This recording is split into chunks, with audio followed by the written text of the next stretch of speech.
Voilà, bienvenue à tous et à toutes sur le tout premier live de cette 13e édition de l'Infernal Trail 2020.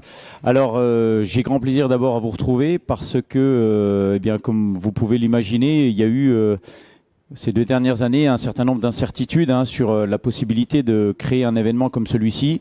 On a eu finalement, je dirais, une belle ouverture. On a eu derrière une équipe dont on parlera qui a aussi fait tout le nécessaire pour que cet événement puisse voir le jour cette année.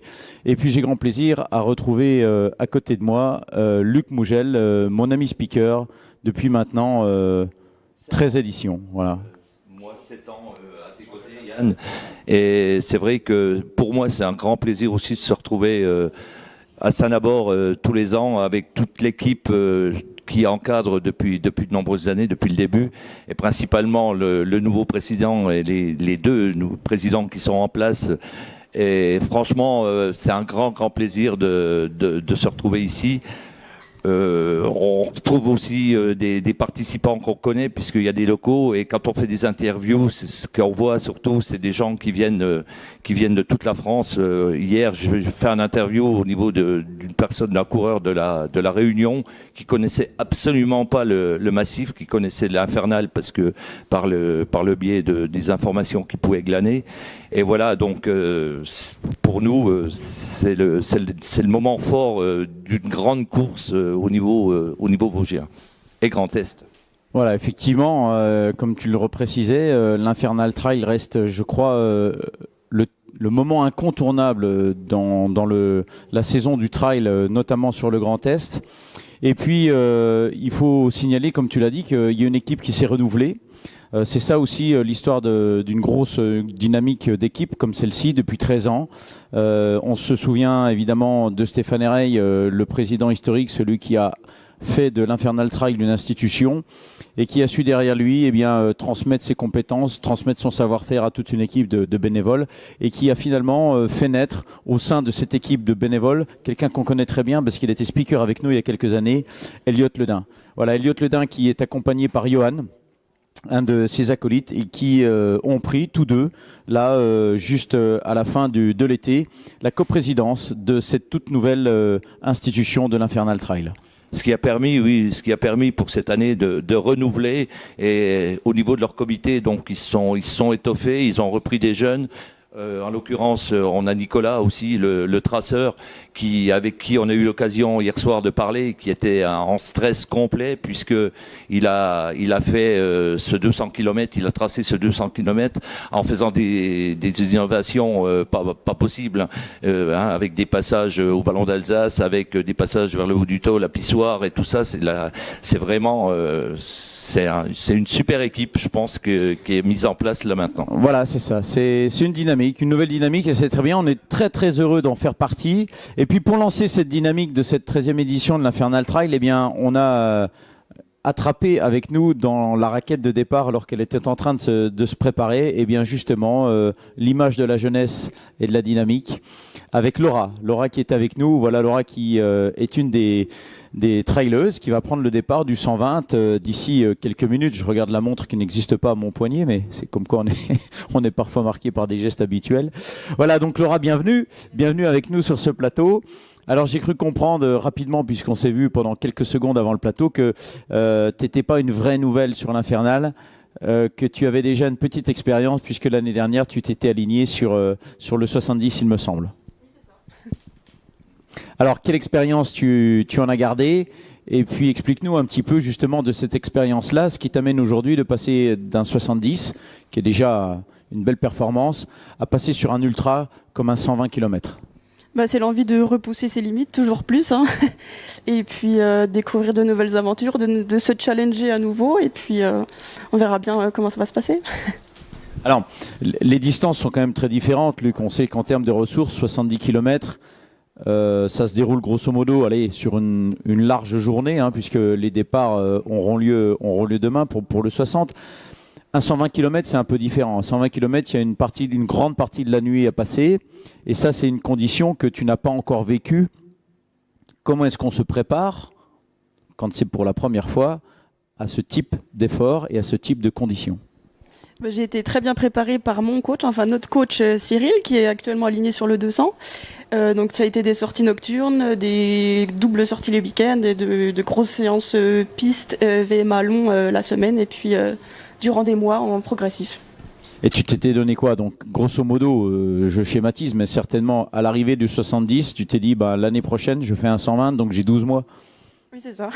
Voilà, ouais, c'est super. C'est d'autant plus remarquable qu'avec toutes les incertitudes qu'on a connues sur le plan sanitaire et ces contraintes qui ont été énormes, se donner un objectif, ça a peut-être été justement quelque chose d'un petit peu, une ligne rouge, un fil conducteur sur les 12 derniers mois. Oui, c'est ça, il y a eu pas mal d'incertitudes, mais au final, on y a cru, et puis on est là ce soir, donc c'est cool.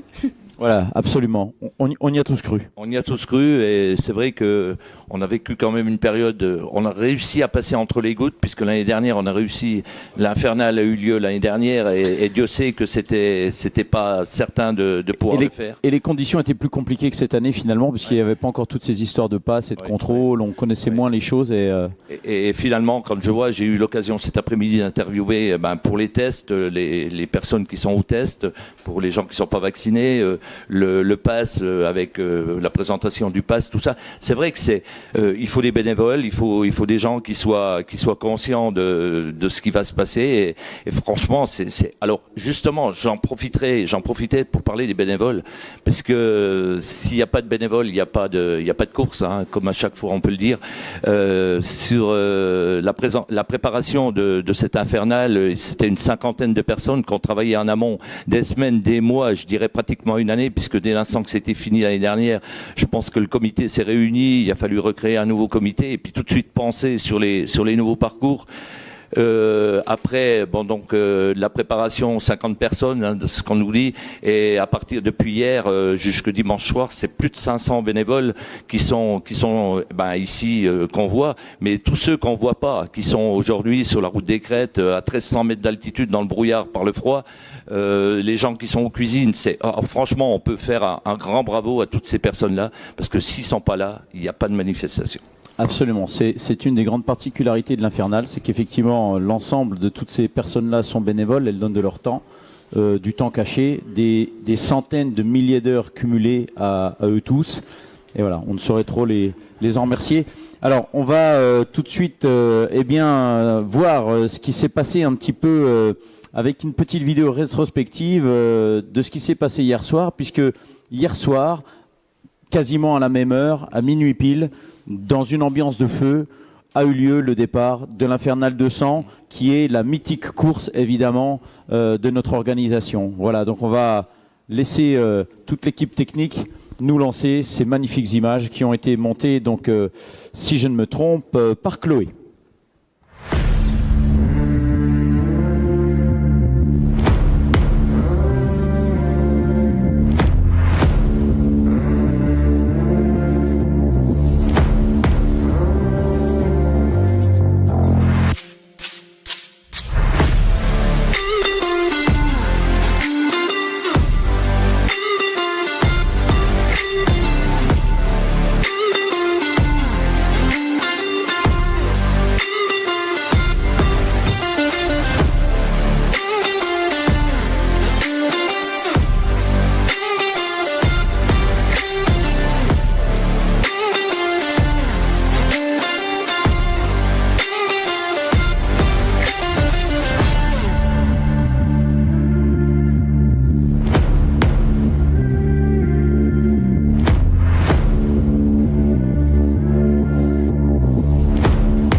Voilà, alors de magnifiques images, il ne vous aura pas échappé qu'elles étaient tournées en pleine journée, c'était donc pas le départ en nocturne à minuit.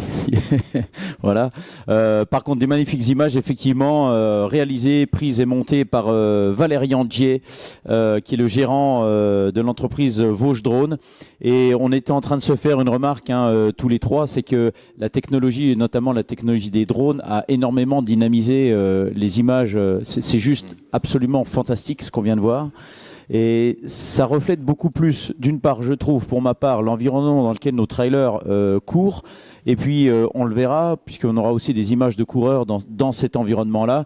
Ça reflète beaucoup plus aussi la dynamique de course. Oui. Et je reviens sur les images. Moi, qui suis souvent en montagne, et principalement, là, on voyait des images du ballon d'Alsace. Je découvre des images que je connaissais pas, finalement. Avec le drone, les passages au-dessus, c'est formidable, quoi. C'est des images, c'est grandiose. Ça, on redécouvre nos milieux. Alors on va quand même repartir, parce que c'est là-dessus qu'on avait enclenché un petit peu nos vidéos. On va repartir sur, je crois, la bonne vidéo, le départ du 200 de l'Infernal Trail, 13e édition, hier soir à minuit.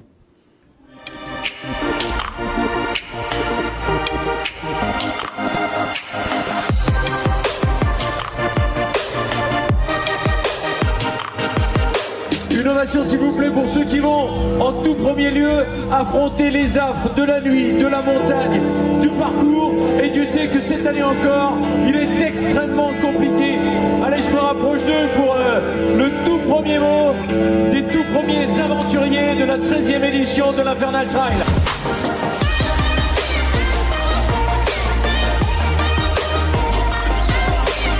On est fiers d'être parmi vous depuis 2009.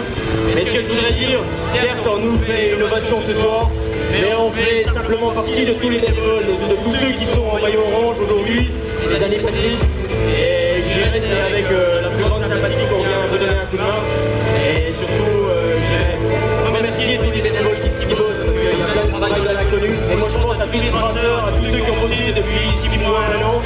Et je peux leur tirer quand même mon chapeau, parce que faire 200 bornes multipliées par les autres courses, ça fait beaucoup de boulot et je les remercie beaucoup.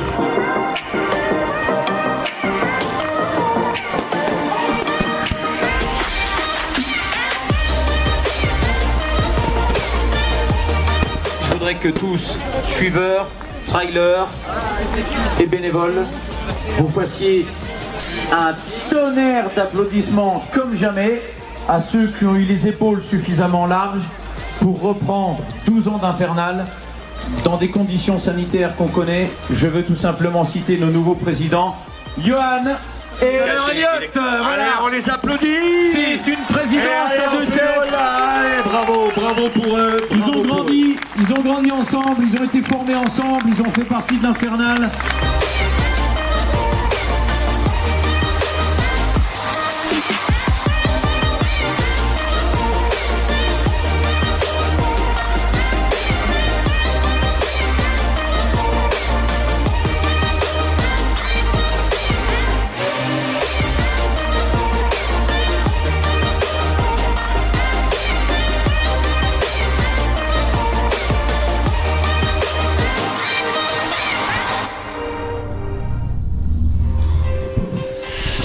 Voilà, là encore, de magnifiques images qu'on a vécues en direct hier soir à minuit.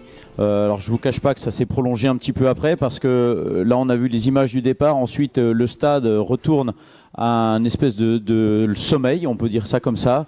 Et puis tous les bénévoles qui sont encore présents sur le stade passent leur temps à discuter un petit peu de ce premier départ. C'est beaucoup d'émotions pour tout le monde, parce que c'est aussi une libération pour tous nos bénévoles de voir partir cette première vague de trailers. Alors on a fait une petite passation de témoins. On passe de Laura à Jordan Mionze. Alors Laura, c'est une traileuse, elle fait partie de l'Infernal, mais elle n'a pas encore réussi à inscrire, comme l'a fait Jordan Mionze, son nom en lettres d'or dans l'histoire de l'Infernal. Alors Jordan Mionze, pardonne-moi d'avoir écorché ton nom. C'est devenu une figure à partir du moment où en 2009, il est monté sur la première marche du podium de l'Infernal 60. Alors est-ce que tu peux nous rappeler, Jordan, quelles ont été pour toi les plus belles émotions de cette édition de 2019 que tu as remportée? Alors c'est vrai que je suis venu en 2019 comme ça, voilà, parce que j'ai la belle famille qui habite très proche d'ici, donc j'étais venu voilà par hasard découvrir un petit peu le trail parce que je débutais le trail à cette époque-là, donc il y a à peu près 2 ans, et j'avais découvert des personnes, un parcours, une organisation au top, et c'est pour ça que 3 ans plus tard, je suis là sur une plus longue distance. Et je remercie dès maintenant, j'ai l'habitude de le faire et c'est toujours sincère, toute l'organisation, les bénévoles et bien sûr toutes les coureuses et coureurs qui participent à cet événement. Voilà, effectivement, je me souviens très bien, on avait discuté ensemble en off un petit peu, et tu me disais qu'effectivement tu faisais un petit peu tes armes, que tu étais vraiment un novice de la discipline. Alors un novice avec quand même pas mal de qualité, puisque du coup tu t'es retrouvé quand même largement devant certains et certaines qui ici sont pas des moindres, hein. J'ai les noms sous les yeux, Kevin Amado ici que tout le monde connaît, Julien Hervé, Florent Vadier ou encore Ludovic Lombard que tu avais laissé assez loin derrière toi et qui dans l'histoire de l'Infernal sont également des grandes pointures dont certains peut-être tu vas retrouver au départ ce soir, parce que cette année encore tu te lances à nouveau dans un challenge, reprendre le départ de l'Infernal 120. Donc là encore, on change de dimension. Oui, totalement, hein. C'était une très belle année à base de défis sportifs, puisque beaucoup moins de compétitions cette année-là, mais beaucoup de défis sportifs organisés seuls avec les copains, avec les clubs de Martinique.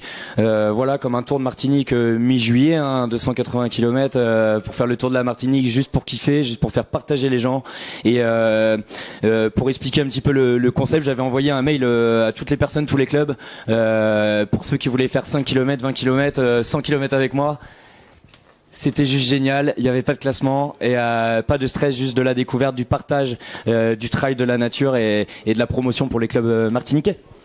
Voilà. Et je pense justement les résultats par rapport à ce que tu dis là, ça sort du fond du cœur, c'est une envie, c'est du plaisir. Exactement. Si c'était pas une envie, du plaisir, je pense que tu serais pas où tu en es aujourd'hui. Oui, exactement. Oui. Alors je cours pour plein de choses diverses et variées, pour ma famille, pour mon passé, pour les personnes qui sont là également.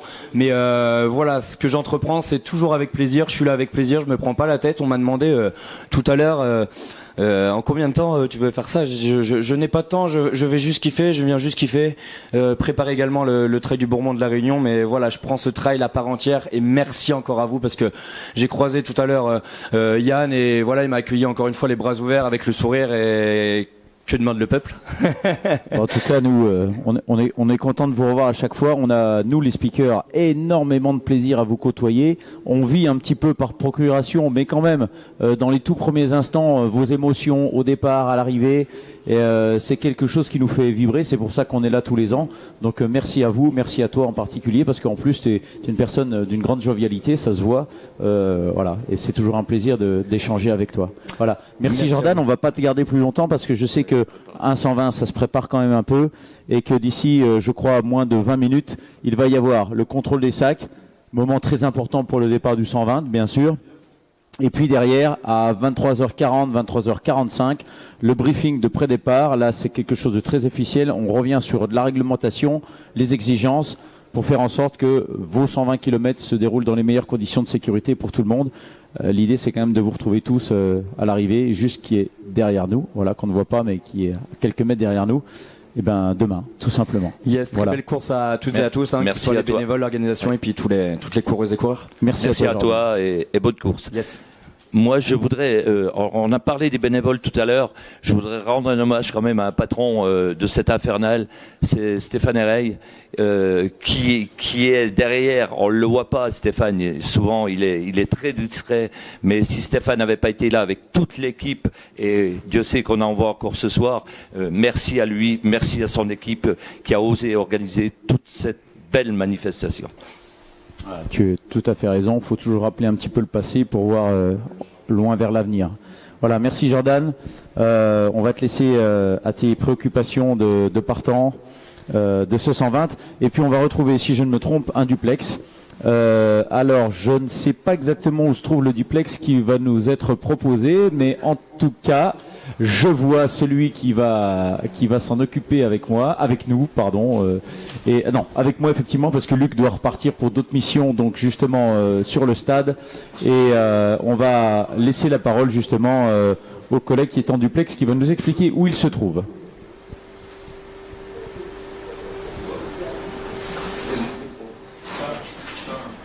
Yann, c'est bon, tu m'entends?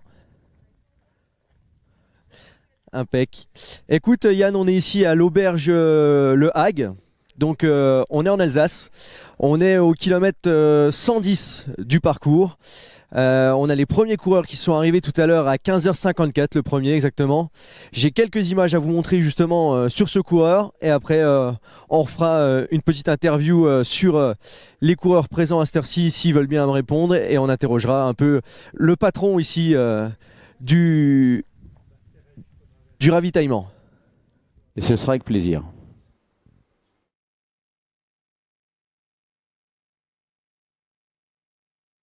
On peut voir effectivement l'arrivée des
c'est bon là.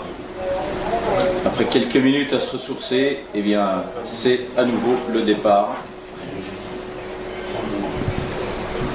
Et on retrouve donc en live à nouveau notre correspondant duplex au col du Hague. Les coureurs sont pucés directement à l'entrée. On verra tout à l'heure avec François dit Chou ici, qui nous expliquera à quoi sert le puçage. Et donc, alors monsieur, je suis avec Stéphane qui vient donc d'arriver au ravitaillement Le Hague, au 110e kilomètre. Stéphane, un peu tes impressions, hop, on laisse repartir. Les impressions un peu sur la course, Stéphane. C'est dur. C'est dur, la montée était dure là. Bon, faut expliquer tout de suite sur le parcours là exactement. On est sur une grosse montée depuis le ravitaillement précédent. Après le prochain ravitaillement, c'est le trait. Le trait, on est à 8 km. Très peu de dénivelé positif. On est à 130 de dénivelé positif. Donc ce sera une partie très roulante mais très exposée à la météo. Ici, les conditions météorologiques sont compliquées. Le vent, la pluie, le froid. Donc on est vraiment haut sur les crêtes. Et là, on va aller avec Chou qui va nous expliquer un peu tout ce qui se passe ici au ravitaillement du Hague. Bonjour à tout le monde déjà, bonjour au stade.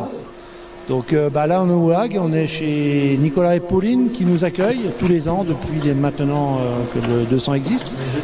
Donc on est très bien reçus, bien hébergés. Donc on a une équipe de bénévoles qui est sensiblement toujours la même. Une personne ou deux de temps en temps viennent nous rejoindre. Donc ici on a deux pointages, un pointage à l'arrivée, un pointage au départ. Tout ça pour avoir donc un calcul de temps de course très précis pour que nos amis du chronométrage puissent annoncer les passages au ravitaillement suivant, quoi.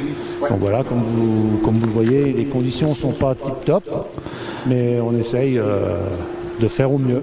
Voilà, et si je sais pas si tu m'entends, Chou, mais alors parce que tu au ravitaillement du Hague. Et donc à peu près à cette heure-ci on doit avoir à peu près 30-35 coureurs qui sont passés chez nous, peut-être un peu plus maintenant, ça fait bien une petite heure que les coureurs arrivent par pack de 2 ou 3, on peut les voir repartir, Et donc là ils vont partir pour 8 km avant le prochain ravitaillement. Alors je vais reprendre un petit peu si tu es à côté de toi encore Chou, parce que tu le sais peut-être pas, mais le gars que tu avais à côté de toi c'est une figure de l'Infernal aussi. Alors il faudrait qu'il revienne. Voilà, on va demander à Chou de revenir parce que là aujourd'hui Chou il est là en tant que bénévole, en tant que voilà il offre ses compétences, mais c'est aussi un trailer. Il a été un pilier de l'histoire de l'Infernal.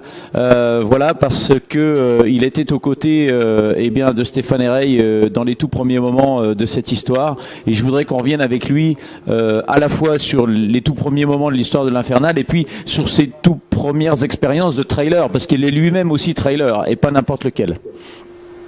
Ça marche. Eh ben écoute, je vais lui poser la question. Chou, on m'a dit que tu étais trailer, et pas n'importe quel trailer, que tu es sur l'histoire de l'Infernal, donc est-ce que tu peux nous parler un peu de l'histoire de l'Infernal et puis toi un peu trailer que tu es? Trailer, moi je suis trailer devant les buvettes. Moi. Ah. Voilà, Chou me signale qu'il est trailer dans les buvettes. Voilà, non, moi j'ai pas la prétention d'être trailer. Moi effectivement j'ai fait partie de la on va dire de la première équipe de l'Infernal. Longtemps j'ai tenu le PC course, on a travaillé sur le balisage, sur le parcours, sur les parcours, les calculs de temps de passage. J'étais un petit peu le couteau suisse de monsieur Stéphane Herey, donc voilà, mais je n'ai aucune prétention d'être trailer. Je suis plutôt, on va dire, un besogneux et content d'être parmi l'équipe de l'Infernal. Voilà. Et qu'est-ce que tu peux nous dire un peu sur l'histoire de l'Infernal? Oh, il y a des anecdotes, genre Stéphane Herey qui nous explique comment positionner le village avec des petits papiers. À chaque fois qu'il nous expliquait, on soufflait sur les papiers. On a passé des soirées comme ça à rigoler, à boire des canons tous ensemble dans la préparation avant pour peut-être un petit peu nous détendre.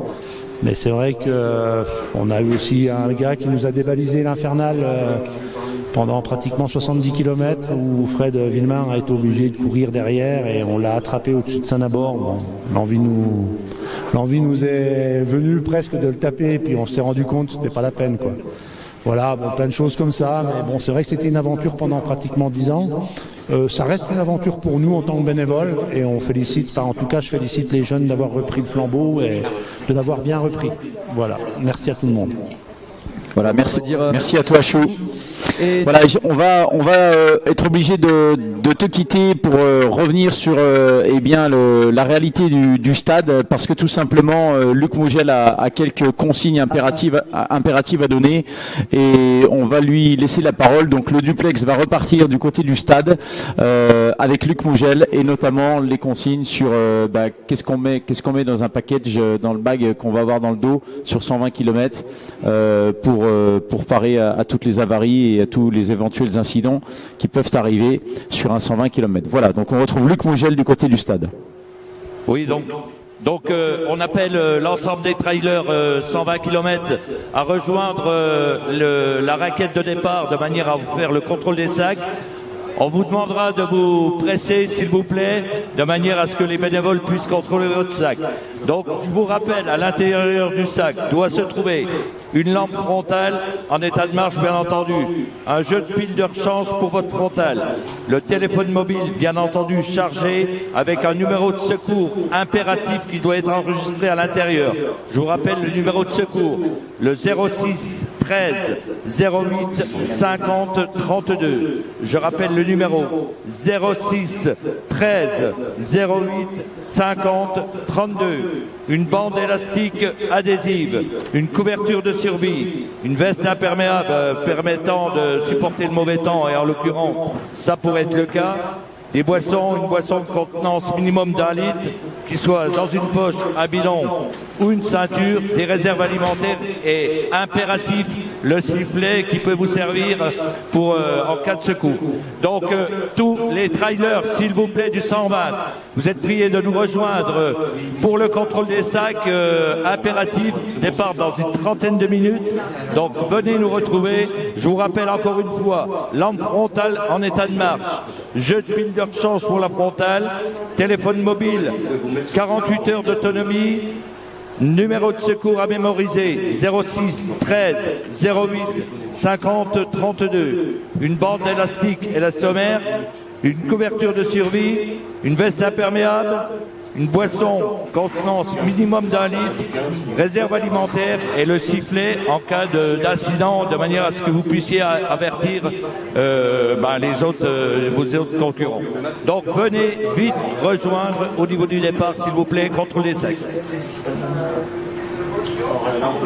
Voilà, vous avez vu qu'effectivement, il y a un certain nombre de consignes qui vont être répétées à plusieurs reprises par Luc, qui se trouve donc à l'entrée de la raquette. Alors, il faut rappeler aussi qu'une fois que les trailers sont entrés à l'intérieur de la raquette, ils n'ont plus le droit d'en sortir. Ça fait partie du protocole de pré-départ et ça leur permet aussi de se conditionner au mieux, tout simplement parce qu'effectivement, au départ d'un 120, les dernières minutes, c'est quand même très très intense.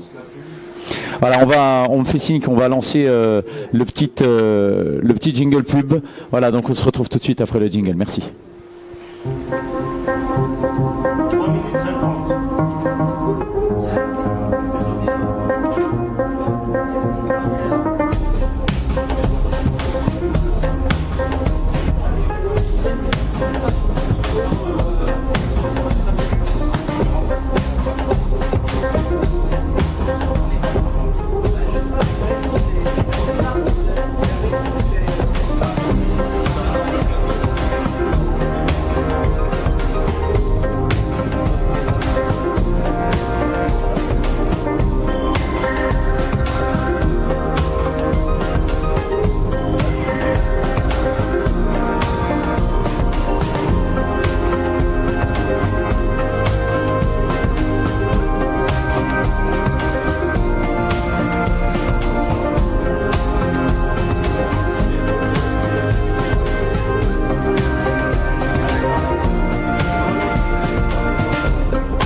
Voilà, donc après ce petit moment dédié à nos partenaires, on aura l'occasion d'en reparler un peu de nos partenaires. On va tout de suite repartir du côté du stade parce que Luc, encore une fois, a pas mal de choses à nous dire.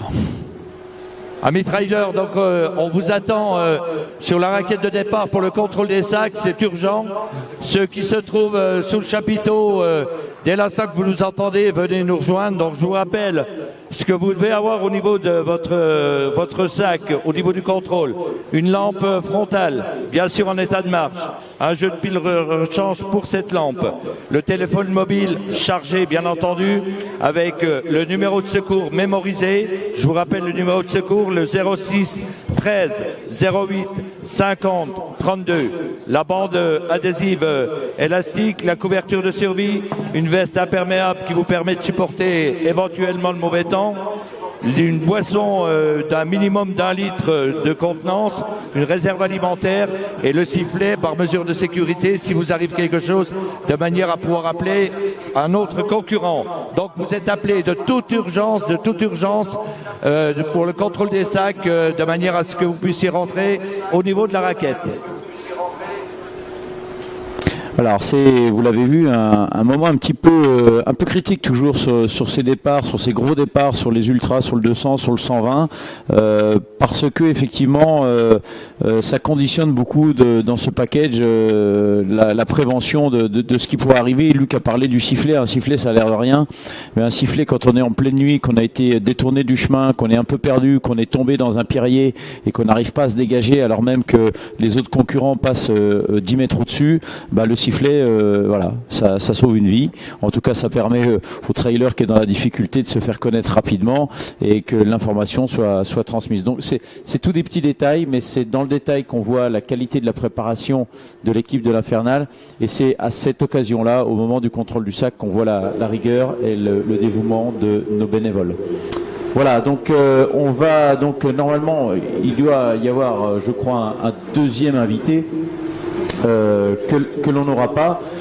On va repartir très rapidement sur un duplex parce que je vais être moi-même ensuite amené à me rendre dans la raquette de départ tout simplement pour réaliser le pré-briefing et vous allez pouvoir avoir cet immense plaisir de vivre en live à nos côtés avec nos caméras qui nous suivent cette extraordinaire fête qui est le départ d'un Infernal 120 en nocturne. Voilà.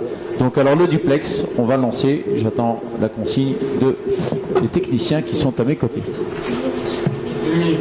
Alors on a encore un petit peu de temps. Alors on va parler, puisqu'on a un petit peu de temps, des autres courses qui auront lieu demain et après-demain, puisqu'on a encore, alors pas 3 jours parce qu'on en a déjà mangé presque 2, mais encore 2 belles grosses journées qui nous attendent demain avec d'autres départs et d'autres courses. Le départ du 60 km. Qui est encore une grosse course très populaire ici sur l'Infernal. Je crois que vous êtes sur le 60, presque 500 concurrents. Le départ du 30, voilà, qui je le rappelle fait partie du classement du Trail Tour national depuis maintenant plusieurs années. Et puis enfin 2 autres courses avec des distances un petit peu réduites. Une toute nouvelle course, la 15 km, voilà, c'est une nouveauté 2021 de cette 13e édition. Et puis la traditionnelle 100% que maintenant vous connaissez très bien, 100% qui, comme son nom l'indique, verront l'ensemble des fonds qui ont été récoltés par les donations, par les inscriptions de nos trailers à une association.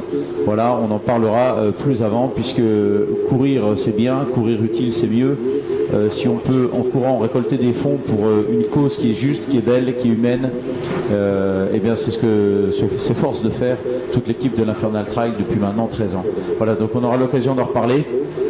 On va revenir maintenant sur le deuxième duplex.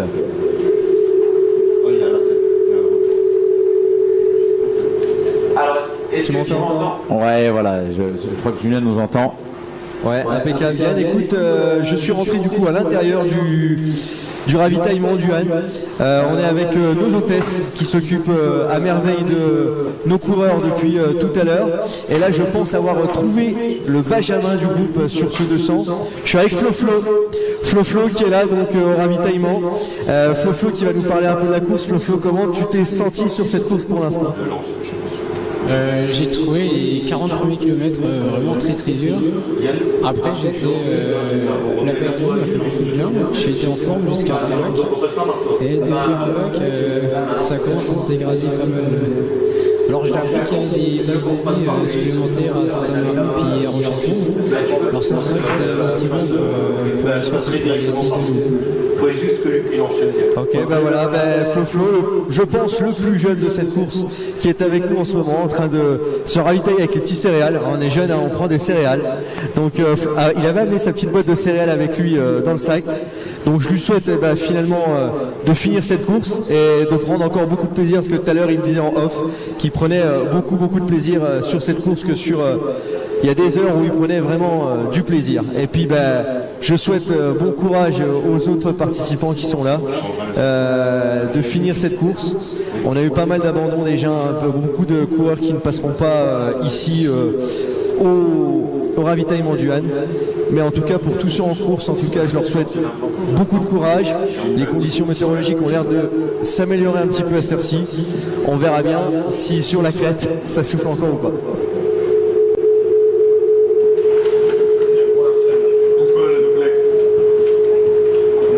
Non, c'est un casque ici parce que moi je m'entends. Et puis on change et puis on bascule sur décibel. On bascule sur décibel. Vas-y, c'est bon.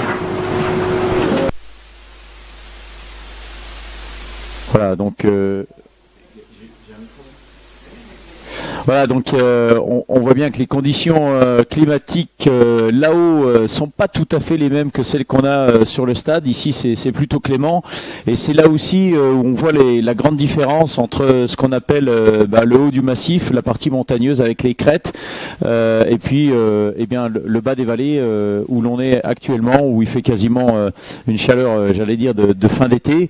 Voilà, ça explique aussi pourquoi les trailers parfois sont surpris dans ce type de course, parce que l'environnement, la topographie de notre territoire leur permet de passer de conditions climatiques à une autre. C'est parfois très perturbant quand on n'est pas préparé. Je me souviens, il y a quelques années, il me semble que c'était en 2015 ou 2016, alors il faisait déjà des conditions climatiques pas trop belles, un peu grises, de la pluie, mais enfin il faisait relativement doux. Et la deuxième nuit, il s'est mis à neiger, alors même que nos concurrents étaient sur le sommet des crêtes.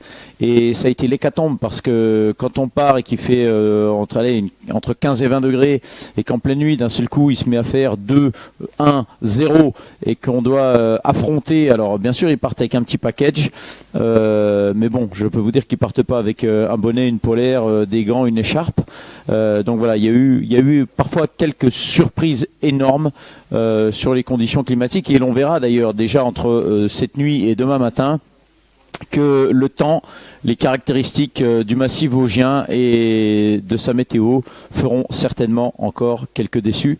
Voilà, puisque on sait par expérience que dans la nuit, une partie des concurrents vont devoir abandonner, soit volontairement, soit contraints par notre équipe, parce qu'il faut rappeler aussi que tous ces trailers sont suivis médicalement par une équipe qui, à chaque base de vie, fait l'état, fait le check de tous les trailers, et peut-être, hélas, parfois à même de décider qu'un trailer s'arrêtera là sur cette base de vie. Voilà, ça arrive. Alors, moi, je vais quitter le plateau maintenant parce que j'ai affaire, comme je vous l'ai dit tout à l'heure, sur le stade.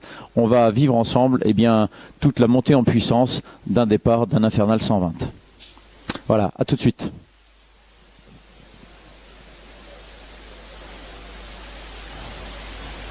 Putain, oui, on a...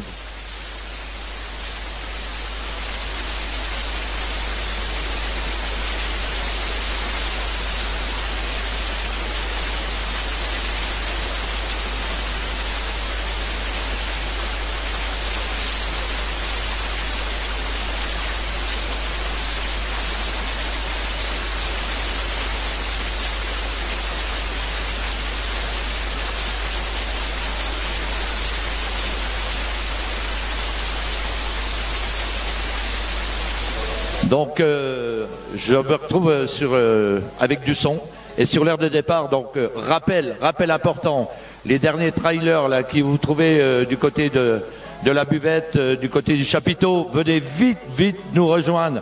Contrôle des sacs, important.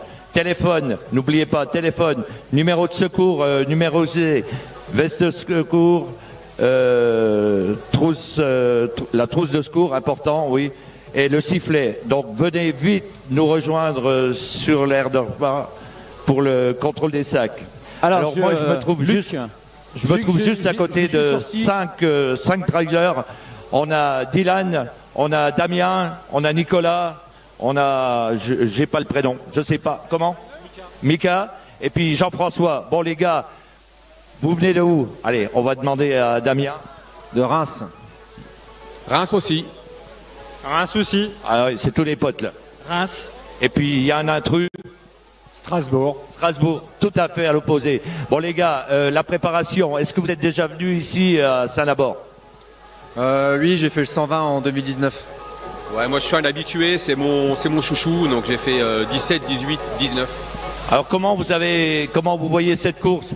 Vous êtes des copains, vous êtes venus, vous avez repris un intrus, vous allez courir ensemble, comment vous avez votre idée, comment vous allez faire? Bah, c'est en mode balade, hein. Le but ce sera de finir et puis se faire plaisir en avant tout quoi.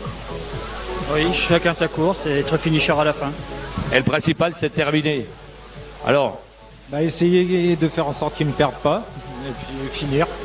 Se faire plaisir, se faire plaisir. Merci les gars, bonne course, préparez-vous, je vous laisse et on se retrouvera dimanche. On sera là à l'arrivée et on pourra vous interviewer à nouveau. Merci. Voilà. Moi, je vais appeler un ami que je viens de croiser en la personne de Pascal Larosa. Alors Pascal, je ne sais pas si tu es dans le coin. Pascal, pourquoi je vais l'amener à côté de moi? Parce que d'abord, c'est quelqu'un que je connais bien. Vous allez voir, il a bonne gueule. Et en plus, il est assez loquace. Il a un profil un petit peu particulier parce qu'au départ, il est boxeur.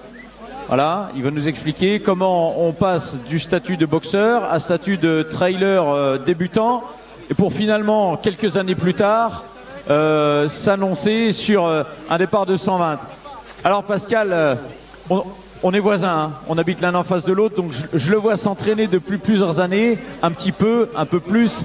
De temps en temps, il vient me poser des questions sur la pratique physique. Et puis maintenant, je crois que tu as largement l'expérience, tu m'as dépassé en termes de trail. Allez, comment on passe de boxeur à trailer? Je ne suis pas passé de boxeur à trailer, c'est que c'est la continuité par rapport à la boxe, c'est une préparation physique. Ça me sert aussi pour ma boxe et puis j'aime le trail. Voilà. Et tu t'es découvert une passion pour la course à pied quand même? Par rapport à mon poids, un petit poids lourd, il préfère le trail que la piste. Oui, alors ça c'est vrai Pascal, on peut le dire, depuis que tu as démarré l'activité trail, tu as quand même gagné en physique, voilà, et ça aussi finalement c'est très bon pour la boxe. C'est sûr. Voilà. En tout cas, je l'ai vu il y a 3 jours, il partait, je lui dis ça va, tu pars? Il dit oui, je vais faire un semi-marathon. Voilà, c'était il y a 3 jours. Il y a 3 jours, il faisait un semi, et ce soir, il est sur l'Infernal 120. Voilà, Pascal Larosa, Dossard 1231, on va te suivre de près. Bon Yann, je te coupe. Il va falloir que tu prennes la parole et continues à parler parce que ça va être l'heure du briefing. Et absolument. On va y aller. Ben on va y aller. La musique va pas.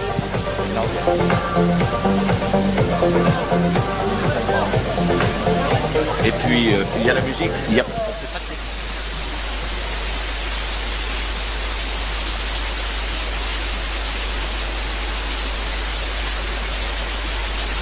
Il est effectivement, comme le rappelait mon ami Luc, mon acolyte depuis plusieurs années ici au micro. Alors on est plusieurs maintenant au micro, hein, on est 5, mais effectivement on a pour habitude de poser un peu les choses au moment du départ. Alors je vais demander à tous les trailers, non pas de se rapprocher de moi, parce que d'abord c'est pas Covid comme on dit maintenant, et puis en plus on a une sono grâce à Décibel qui je pense arrive dans tous les tympans de tous les gens qui sont autour de nous. Cependant je leur demande une attention toute particulière parce que on va officiellement lancer le briefing pour ce départ de l'Infernal 120. Alors comme l'a rappelé Luc, vous avez tous passé le contrôle des sacs, ça veut dire que vous avez tous dans le dos le nécessaire en cas de pépin, en cas d'avarie, en cas de petits soucis, soit pour appeler, soit pour vous ressourcer. Et on va commencer par ça. L'Infernal 120, tout comme l'Infernal 200 hier soir, c'est un parcours exigeant. Là, ce soir, on est tous là, c'est la fête, il fait bon, on a tous de l'envie, on a tous de la motivation, on a tous les idées claires.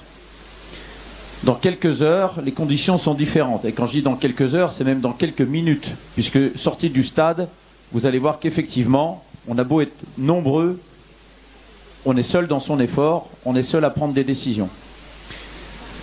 Donc, deux choses. Le tracé, il faut pouvoir le suivre.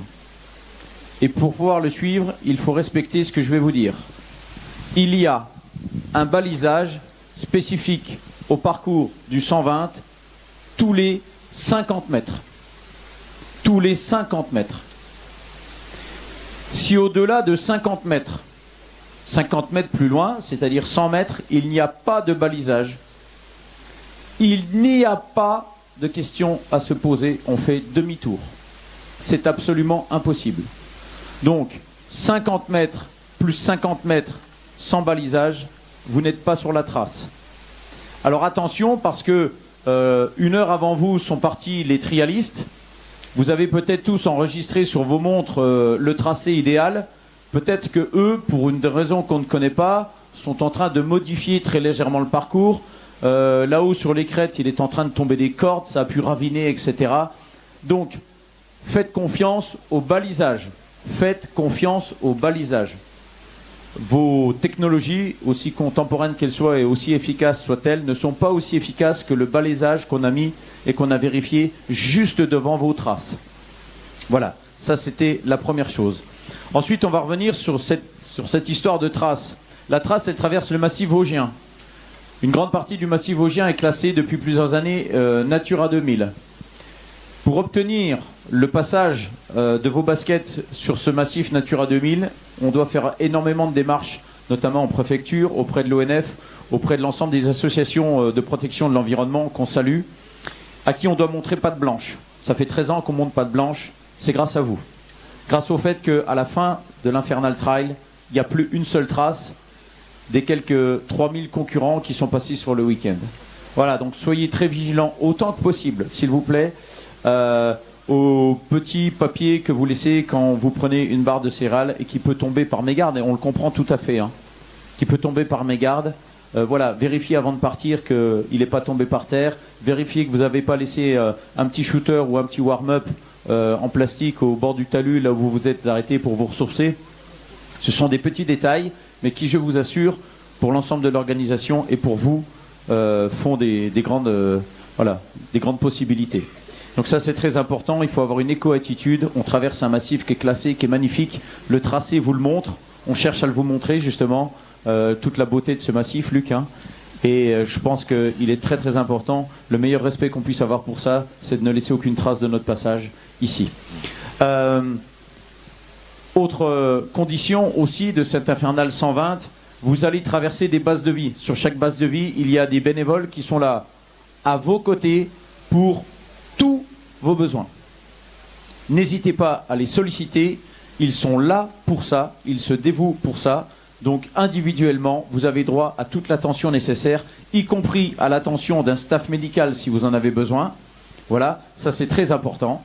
N'hésitez pas, en cas de petits pépins ou d'avaries ou de petits coups de mou, à aller chercher des ressources, quelles qu'elles soient, auprès de nos bénévoles. Et enfin, puisqu'on a une équipe de médecins à vos côtés, il faut rappeler aussi que l'équipe de l'Infernal se réserve le droit de stopper un concurrent à partir du moment où on aura décidé, avec avis médical, que ce concurrent-là, hélas pour lui, ne peut pas poursuivre l'aventure. Ça arrive tous les ans, c'est toujours très compliqué, c'est aussi très compliqué pour nous, et on ne le fait qu'en cas d'extrême situation. Dans 99,9% des cas, on trouve les solutions pour vous accompagner jusqu'au bout. Voilà. Donc faites confiance à notre équipe. C'est parfois pas la décision que vous auriez prise, mais c'est celle qu'on prend pour vous, pour votre sécurité. Voilà, je crois qu'on a fait le tour des grandes lignes de ce briefing. Je laisse la parole à Luc qui va compléter. Alors donc, moi j'ai un point bien précis à vous demander. Lorsque vous arrivez à un ravitaillement ou une base de vie, vous avez un dossard. Souvent, le dossard en courant, il est sur le côté, voire derrière. Essayez, quand vous arrivez au niveau des contrôles, de porter votre dossard à l'avant, de manière à ce qu'on puisse voir votre numéro et que le commissaire qui est là puisse vous enregistrer. Parce qu'on nous a fait encore la remarque, et c'est vrai, on ne se rend pas compte quand on court, mais portez bien, regardez bien quand vous arrivez sur un ravitaillement ou une base de vie où il y a des pointages, portez votre dossard à l'avant. Voilà, c'est tout ce que j'avais à ajouter concernant la sécurité. Alors, on va terminer ce briefing par quelque chose qu'on a déjà fait hier soir, mais qui je pense qu'il est impératif de refaire cette année. Vous n'êtes pas sans savoir que la direction de l'Infernal a changé. Des nouvelles personnes sont présentes, des jeunes personnes sont présentes avec une nouvelle dynamique. Donc je voudrais que vous fassiez, s'il vous plaît, un tonnerre d'applaudissements pour ceux qui ont eu des épaules extrêmement larges de reprendre cet Infernal dans les conditions qu'on connaît. Applaudissez. En la personne d'Eliott Ledin et de Johan. Alors, ils sont pas, je crois, là. Ah si, il y a Johan qui est là. Voilà, Johan, qu'on va mettre en lumière. Eliott, est-ce que Eliott est à côté de nous? Voilà les toutes nouvelles figures à la tête de la présidence de l'Infernal Trail. Quand je vous parlais de la jeunesse, je vous mentais pas. Il a essayé de faire moins jeune avec un peu de barbe, mais je vous assure qu'il est jeune. Voilà. À leur côté, et pour le tracé que vous allez vivre, on peut aussi faire une ovation pour Nicolas, qui se trouve de l'autre côté, dans l'ombre, et qui Viens depuis... nous rejoindre, s'il te plaît. Viens, Nicolas. Viens. Et ça, c'est le cœur de l'Infernal, bien sûr. Nicolas et tous ses bénévoles, les nouveaux tracés, les nouvelles variantes. Voilà, énorme pression pour Nicolas qui a repris lui aussi une des parties les plus complexes de l'Infernal, c'est-à-dire vous proposer un parcours qui vous plaise pour qu'à la fin, à l'arrivée, d'ici quelques heures, vous puissiez nous dire c'était juste infernal. Voilà. Juste qu'il fait 130 km. Oui. Je tiens juste à préciser que cette année, vous êtes parti quand même pour plus de 130 km. Non mais ça, on avait dit qu'on ne le disait pas, Nicolas. Non, on fait des pré-briefings, d'avant-briefing, et à la fin, tu respectes rien. Promis, l'année prochaine, on l'appelle l'IT 130. Hein. Et voilà, Okay. c'est comme ça. C'est comme ça. Sur le 200, c'est vrai qu'il faut un peu plus que 200 aussi. On leur a pas dit tout à fait la vérité non plus. 207. Voilà, ils font 207. Ils font 207. Et puis enfin, avant de lancer ce grand départ et de vous laisser vos quelques minutes de concentration, je voudrais que vous vous fassiez une ovation à vous, parce que vous êtes les nouveaux héros, les futurs finishers. Je croise les doigts pour les quelques 300 et quelques concurrents qui sont là devant moi. Une ovation également pour tous les suiveurs qui ont toléré vos absences pendant vos préparations, parce qu'on sait très bien qu'on ne s'aligne pas sur un 120 sans faire quelques mois de préparation. Bravo aux suiveurs qui tolèrent toute la préparation de ceux qui sont là dans la raquette avec nous. Une ovation s'il vous plaît pour les trailers, pour les suiveurs, pour les bénévoles. Bravo à vous. Que le meilleur gagne. Décibel, je crois que la parole est à toi.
sortir.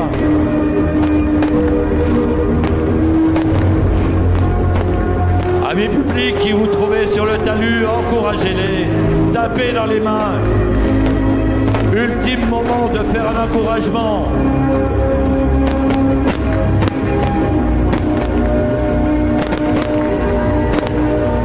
Trailer de cette 13e édition, bravo à vous. Merci d'être venu ce week-end sur Saint-Nabord. Merci d'être venu sur cet infernal.